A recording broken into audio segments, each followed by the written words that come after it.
police states have always recognized that you've got to find a way to make good people do really bad things. Yes, and in your interviews in the film, I think you talk with several former FBI, and they kind of go through how the FBI like truly entraps folks, makes people terrorists. Anyone from a grandma in the rotunda at January 6th to a concerned mom at a school board meeting. And I just think those interviews were so fascinating. I was wondering who were the hardest interviews to get for Police State?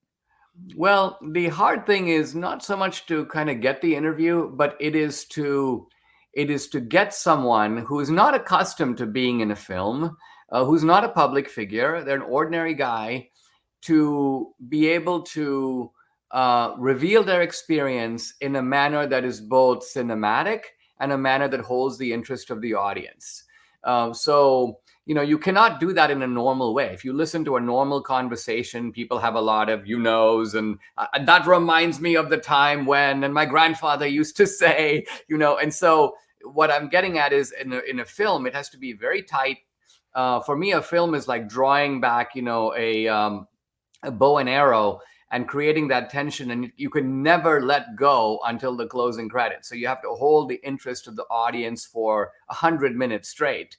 And to get ordinary people to do that when they're not accustomed to do that. These are not professional actors like Nick Searcy, who plays in the movie and helps us with some of our recreations, to bring out the personality of ordinary people and their stories in a manner that everyone can identify with. That, I think, to me, is the real accomplishment of the movie. Was the creation of this film a non-linear process? How did creatively you sort of work your way through it? Did it start with just a conversation with Dan, and then it went from there? Yeah, a lot of it is framing the question. And so this film began with, are we becoming a police state? Then I realized, there are a lot of people on the left, and they say, yeah, Dinesh, we are becoming a police state. That's because of Trump. That's because the Republicans want to shut us down. They want to take away all our basic rights.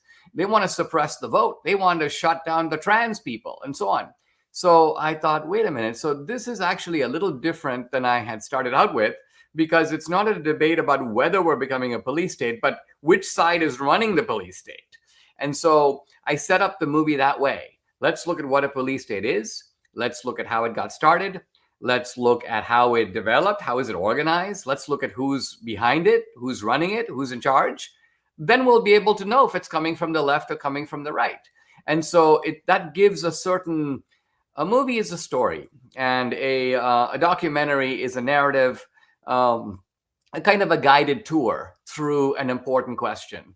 And so this movie moves from the origin of the police state to Trump, the primary target, to the issue of political prisoners in January 6th.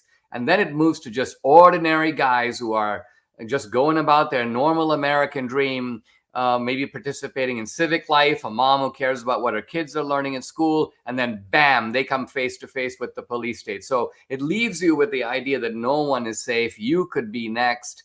And then finally, it just raises the question, how do we defeat this police state? I mean, do we run? Do we get out? Do we take our money out, get our family out? Do we try to fight back? If so, how? What can the ordinary person do? So I want to leave the audience with all those sorts of questions.